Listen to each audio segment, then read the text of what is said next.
Hey volunteers, I'm going to tell you a little bit about the safety zone that we have set up in this hallway. If you are working as a butcher, a grinder, or in the deep freeze, this is going to be our safety hallway. You notice that it's the hallway right behind the writing center where the yellow chairs are. Essentially what's going to happen right here is there's going to be a black bag blocking this off, and it will clearly be marked safe zone. The safe zone is going to be equipped with things like water, a fan. Remember that some of the things that might happen are people who maybe are overheating, people who just need to sit down for a moment and rest, people who are maybe nauseated, anyone who maybe falls or anything like that. If they don't feel well, we will be taking them to this hallway. Okay? Remember that you too can go to this hallway if you don't feel well, or if you do develop a headache, anything like that. If you are a performer, you should immediately get somebody from Scream Team. Now remember, there's going to be Scream Team that are going to be helping you out, working this little corridor here from the entrance to the entrance of the deep freeze. And so they'll be right in this area, which means if you feel not well, you need to get somebody from the Scream Team, and you also should probably get me. This is Gabby.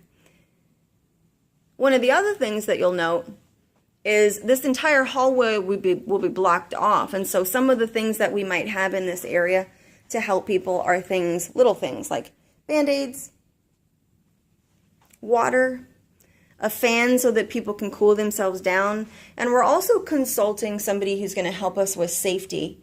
We're working with Tina Ingram from Health Services, and she's going to help us make sure that this area is a place where we can take people either temporarily, or if we need to maybe do something like call an ambulance or the police.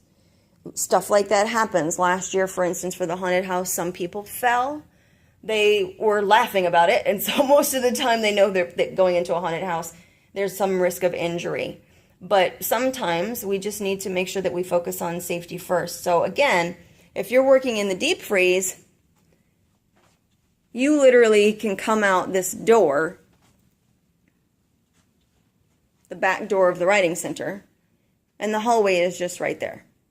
Now, if you are working as a butcher, it's probably not as easy to get back there, because what that means is you're going to have to go all the way through the butcher shop and all the way through the deep freeze to get to the safety area. So the fastest thing to do is to use this hallway that I'm walking down. This is the hallway where the classrooms are. So the butchers will come out of the front of the writing center. So any visitor, butcher, or captive that feels as though they need medical attention, you'll come out of the front of the writing center, which is your zone if you're a butcher, and turn, and it's going to essentially just be right down this hallway. Okay? Some of the things that might happen, of course, in the butcher area are things like smell effects. So people may get nauseated and they may get headaches, and we're going to try to be aware of that as best as we can. But anytime you're working sort of in these areas, you want to be aware of your surroundings.